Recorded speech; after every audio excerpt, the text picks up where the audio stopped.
Hello, and welcome to this YouTube channel devoted to the design, construction, and operation of my N-scale model railway. This first video is intended as an introduction to the prototype I've chosen to model. So let's dive in and take a look. My layout depicts the British Columbia Railway's branch line to Dawson Creek and a portion of the Fort St. John subdivision as far as Septimus as they appeared in 1977. These subdivisions were opened in 1958 to provide rail access to the fertile Peace River region in northeastern British Columbia. The Dawson Creek subdivision diverges from Chetwynd and runs east for 61 miles to Dawson Creek, whereas the Fort St. John subdivision continues north from Chetwynd for 70 miles to Fort St. John. This map of the province of British Columbia illustrates the British Columbia Railway system as it existed in 1977. The green line represents the route from North Vancouver to Fort Nelson. The red rectangle represents the area which is depicted on my layout. And this map shows the area within the rectangle. The main line from Prince George is seen coming in at lower left. And then from Chetwynd, we see the line diverging east to Dawson Creek and also continuing north to Septimus, Taylor, and Fort St. John.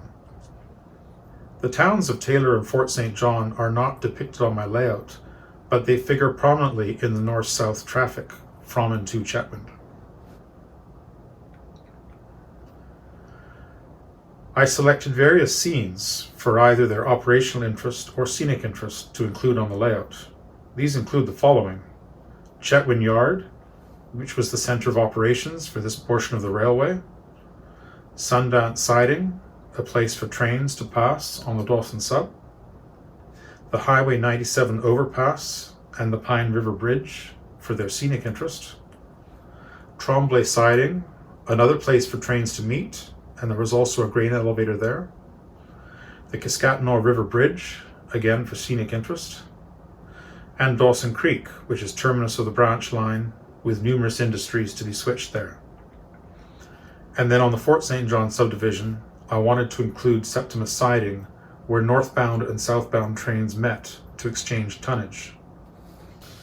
The inclusion of Septimus would enable Chetwynd Yard to be operated fully prototypically, and it would also allow operation of the Septimus turn, thus creating another job for train crews.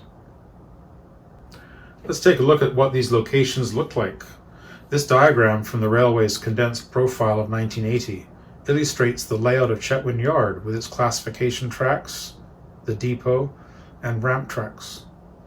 There are spurs serving the BC Development Corporation and Imperial Oil, and trackage serving the large Canadian Forest Products mill. This view from 1971 is looking north through the classification yard at Chetwynd, with the depot on the right.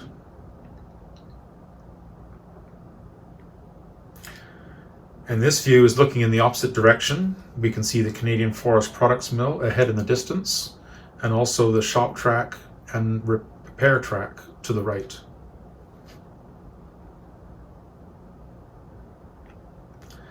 And this is the depot, which comprised a station and freight shed as it appeared in 1976. This structure lasted into the early 1990s.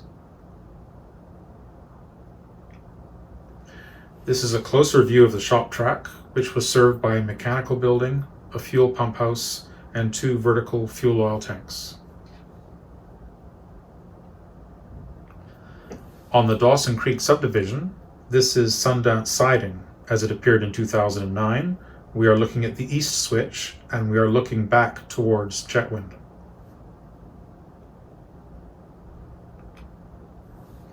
A little further on, the line crosses Highway 97 on a precast concrete span. The highway also runs from Chetwynd to Dawson Creek, and at this point is descending to cross the Pine River. Without question, the scenic highlight of the Dawson Creek subdivision is the crossing of the Pine River on a high, continuous deck truss span supported on concrete piers. The river is flowing north towards its confluence with the Peace River. This bridge measures over 1,000 feet in length, and the rails are 163 feet above the river.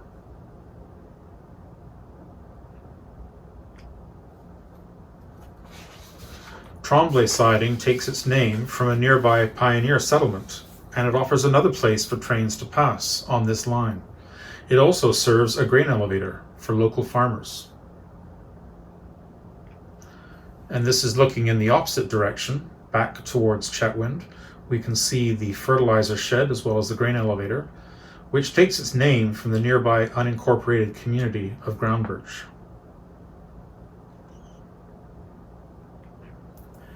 The Cascatanor River is crossed on a bridge measuring 458 feet in length.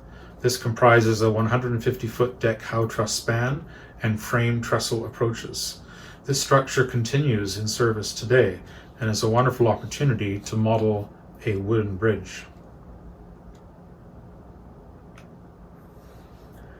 This diagram illustrates the layout of the yard at Dawson Creek. In addition to the depot and the trailer ramp, there are several grain elevators.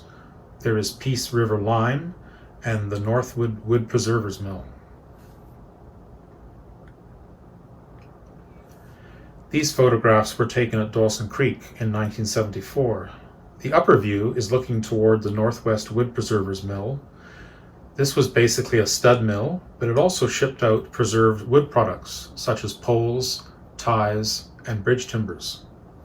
The lower photograph is looking east into the yard, with Peace River Line on the left and several grain elevators on the right. The upper photograph here offers another view of the various grain elevators, and the lower view shows the depot. This was of a similar design to the one at Chetwynd, although somewhat smaller. Over on the Fort St. John subdivision, here we see Septimus, which was basically a 3-track yard in the wilderness. Here, trains from Chetwynd and Fort St. John met to exchange their tonnage and then return to their points of origin.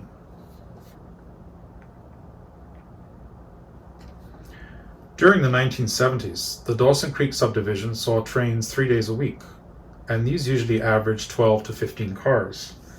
These could include trailers, lumber, chips, lime, and grain products. Trains on the Fort St. John subdivision ran 6 days a week and were generally longer. They would include the same types of cars, but they would also include a fair number of petroleum products.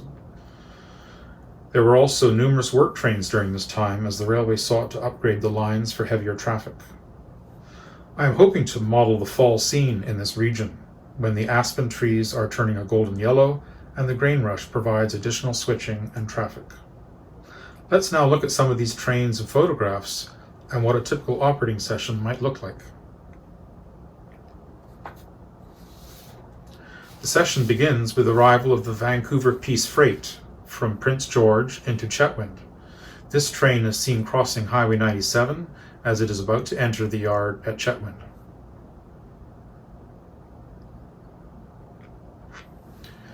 The Dawson Creek Switcher is seen here traveling east near Groundbirch, and it is paralleling Highway 97. The consist is 11 cars and caboose, and it is hauled by 3 locomotives. This view of the same train shows the fall scene I'm hoping to capture on the layout, with the golden yellow aspen trees and the hay being harvested for sale.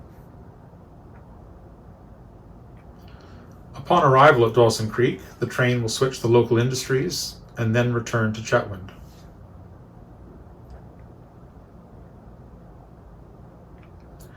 Meanwhile, on the Fort St. John subdivision, the Septimus turn from Chetwynd has arrived at Septimus and set out its northbound tonnage on Siding 1.